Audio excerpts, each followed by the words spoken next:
मी तुमचा मित्र श्रीकांत आणि गोष्ट पैशांची या आपल्या युट्यूब चॅनल मध्ये तुमचं स्वागत आहे. आज 1 फेब्रुवारी 2026 देशाचा अर्थसंकल्प आज सादर झाला आणि प्रत्येकाला एकच प्रश्न पडला, या बजेटमधून आम्हाला काय मिळालं?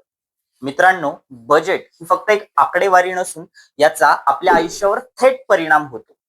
तुम्ही नोकरदार असाल, व्यावसायिक असाल किंवा शेतकरी, तुमच्या आयुष्यावर बजेटचा परिणाम हा नक्की होणार. तर आज आपण सोप्या भाषेत समजून घेणार आहोत की या बजेटमधून आपल्याला काय मिळाले.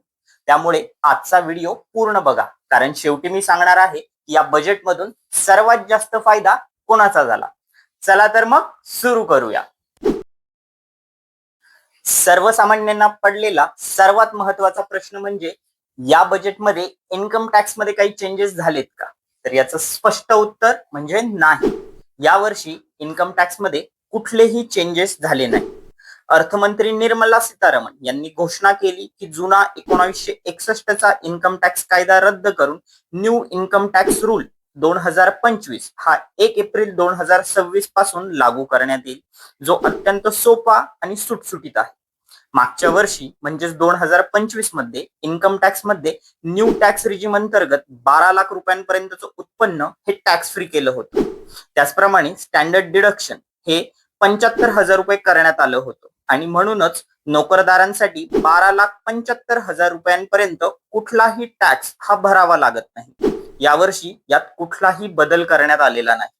त्याचप्रमाणे एटीसी, एटीडी आणि सेक्शन 24B यात देखील कुठलाही चेंज करण्यात आला नाही. यावरून एकंदरीत असं दिसतंय की गव्हर्नमेंटला सगळे टॅक्स पेयर्स हे न्यू टॅक्स रिजिम मध्ये मूव्ह व्हावेत असं वाटतंय.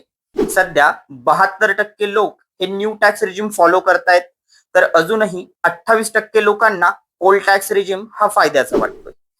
LTCG म्हणजेच long term capital gain tax जो सध्या 12.5% आहे, त्यात देखील कुठलाही बदल करण्यात आला नाही. त्याचप्रमाणे short term capital gain tax जो सध्या 20% आहे, त्यातही कुठलाच चेंज झाला नाही. इनफॅक्ट ऑप्शन ट्रेडिंग यावरचा टॅक्स हा वाढवण्यात आला आहे. आता आपण बघूया की या बजेट नंतर कुठल्या गोष्टी महाग होतील आणि कुठल्या गोष्टी या स्वस्त होतील. साधारण हे रूल हे 1 एप्रिल 2026 पासून लागू होतील. सरकारने 17 नवीन औषधांवर कस्टम ड्युटी माफ करण्याचा निर्णय घेतला. त्यामुळे कॅन्सर, डायबिटीस यावरची औषधं स्वस्त होतील. मोबाईलचे आणि ओव्हनचे सुटे भाग स्वस्त झाल्यामुळे हे गॅजेट स्वस्त होऊ शकतात. बॅटरी मॅन्युफॅक्चरिंग स्वस्त झाल्यामुळे इलेक्ट्रिक गाड्यांच्या किमती कमी होण्यास मदत होईल. त्याचप्रमाणे सीएनजी, बायोगॅस, टीव्ही, फ्रीज, भारतात बनवलेले कपडे, सौर ऊर्जा उपकरणे, चामडी वस्तू, त्याचप्रमाणे परदेशात शिक्षण घेणे हे काही अंशी स्वस्त होणार आहे. याचबरोबर सरकारने एनसीसीडी दरात वाढ केल्यामुळे तंबाखूजन्य पदार्थ हे महाग होतील.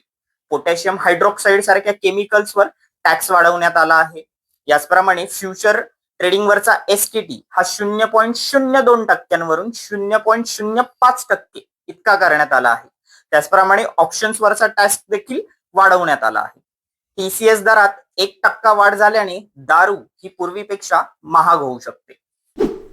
आता आपण बघू की आपल्या बळीराजासाठी सरकारने या बजेटमध्ये काय गोष्टी अनाउन्स केल्या आहेत. सरकार भारत विस्तार या नावाने एक बहुभाषिक AI टूल लॉन्च करणार आहे. आता शेतकऱ्यांना त्यांच्या भाषेत शेतीबद्दल सल्ला, हवामानाची माहिती ही घर बसल्या मोबाईलवर मिळेल. शेतकऱ्यांचं उत्पन्न वाढावं म्हणून नारळ, काजू, चंदन यांच्या लागवडीसाठी सरकारनं मोठ्या सवलती जाहीर केल्या आहेत. महाराष्ट्रातील कोकण आणि पश्चिम महाराष्ट्रातल्या लोकांसाठी ही एक मोठी संधी आहे. मत्स्य व्यवसायाला चालना मिळावी म्हणून 500 नवीन जलाशय आणि अमृत सरोवरांचा विकास केला जाणार आहे. त्यामुळे मत्स्य व्यावसायिकांना फायदा होईल. ग्रामीण भागातील महिलांना उद्योजक बनवण्यासाठी शी मार्ट नावाचे रिटेल आउटलेट हे सुरू केले जाणार आहे.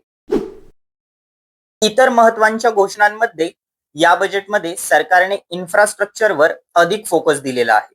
पण हे करत असताना फिस्कल डेफिसिट कमी करण्याचा सरकारचा प्लॅन आहे. म्हणजे सरकार खर्च करते पण हिशोब ठेवून.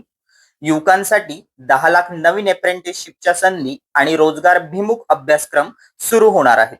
5 लाख पेक्षा जास्त लोकसंख्या असलेल्या शहरांमध्ये आधुनिक सुविधांसाठी मोठी गुंतवणूक केली जाणार आहे. त्याचप्रमाणे मुंबई ते पुणे आणि पुणे ते हैदराबाद यासारख्या 7 हायस्पीड रेल्वे कॉरिडॉर हे विकसित केले जाणार आहे, ज्यामुळे प्रवास हा अधिक वेगवान आणि सुकर होईल. तर मित्रांनो, हे होतं बजेट 2026चं अतिशय सोप्या भाषेतलं विश्लेषण. तुम्हाला हे बजेट कसं वाटलं? टॅक्स बद्दल तुम्ही समाधानी आहात का? आणखी सरकारने काय करायला हवं होतं असं तुम्हाला वाटतं? तुमची मतं मला कमेंट्स मध्ये नक्की कळवा. आणि हा व्हिडिओ कसा वाटला हे देखील कळवा. त्याचबरोबर व्हिडिओ तुमच्या सगळ्या मित्रमैत्रिणींसोबत आणि नातेवाईकांसोबत शेअर करा, म्हणजे त्यांना देखील या बजेटमधली गोष्ट पैशांची ही अधिक सोप्या साध्या भाषेत समजेल. आपल्या चॅनलला सबस्क्राईब केलं नसेल तर लगेच सबस्क्राईब करा. भेटूया पुढच्या व्हिडिओत. तोपर्यंत आपण सगळे सोबत शिकू आणि सोबत पुढे जाऊ. धन्यवाद. जय महाराष्ट्र.